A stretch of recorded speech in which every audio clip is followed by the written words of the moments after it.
tenants that are hoarding.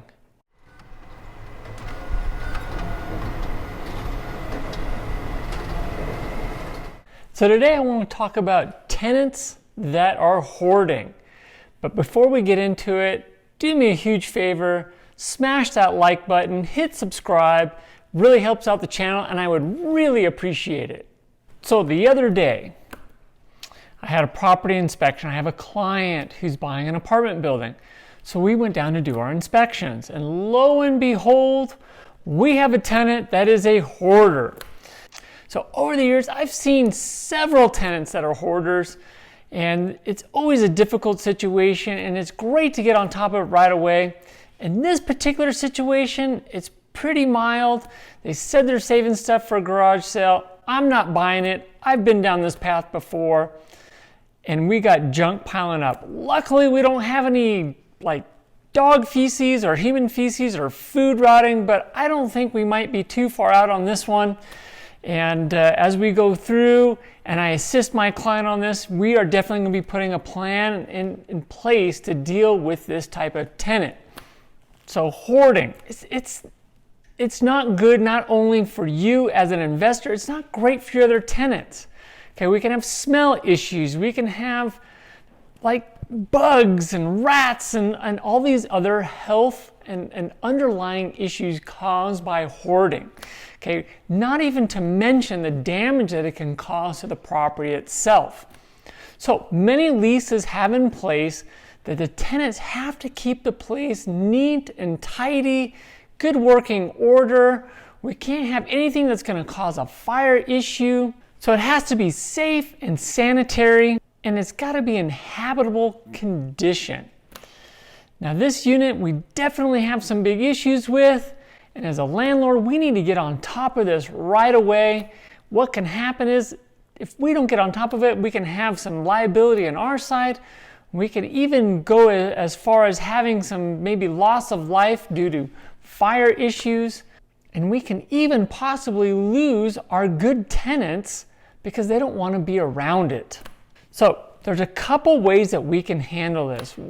So the first situation, now if you are an owner operator, you're managing the property yourself, this is going to be a lot more difficult for you. The emotions drag in, the tenant's going to pull you along, and they say they're going to do stuff they're not, and you probably don't have the skill set to deal with this type of mental disability. Me, myself, I would remove myself from the situation and have a professional handle it. A professional property manager that has a great game plan to put in place, and I'm not going to get pulled into the emotional side of this situation. I'm an investor, I'm an owner, I'm a broker. I am not a counselor, and I am not equipped to deal with this type of person. So for those of you that are not self-managing, a great and strong property manager that is going to be put in place is going to be critical. Now, in both situations, doing regular inspections of the units is a priority.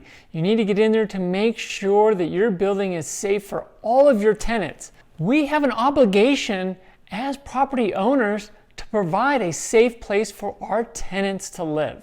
Now, in this particular situation, we have a ton of stuff stacked in front of the front door.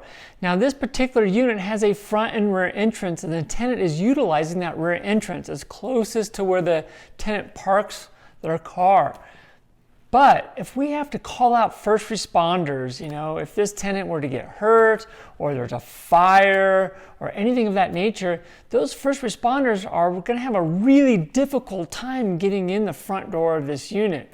And it could cause some loss of life at the extreme. With my client, we're putting together a great solid plan, not only how to deal with this particular situation, but we have a few other little minor stuff to deal with.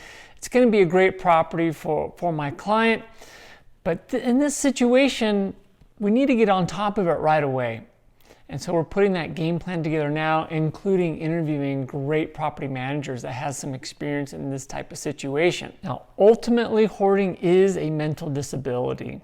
Most of the time, when we approach them and serve them with notices to clean up, We get a lot of excuses. They don't want to give things up. They don't want to throw things away.